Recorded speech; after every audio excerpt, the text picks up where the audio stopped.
Magandang buhay sa lahat. Liza Soberano, usap-usapan, ang pagkakaroon nito ng plano, na gumawa ng proyekto, sa isang istasyon. Wala pang kumpirmasyon, sa panig ni Liza Soberano. At ang nasabing istasyon, pero sobra nang na-excite, ang solid na tagahanga, ng dalaga. Sobrang na-miss ng mga fans, si Liza Soberano, sa limelight na uma-acting. Sa ngayon, isa na din si Liza Soberano, na co-producer, ng movie, na Forgotten Island. At isa din siya sa boses, ng nasabing movie. Malayo na nga ang narating, ni Liza Soberano.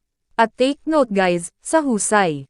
At talino ng dalaga, ay kusa niya itong nakakamit, sa pagtayo, ng sariling paa.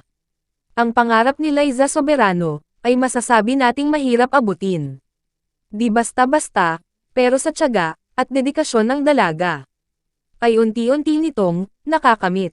Kung sakaling matupad, ang usap-usapan, na paggawa ni Liza Soberano, ng proyekto sa Pinas, ay sobrang matutuwa, ang kanyang diehard fans, since day one. Ang dami pa din humahanga, sa dalaga. Ang dami pa din fans, na nakaabang, sa pagbabalik nito, showbiz.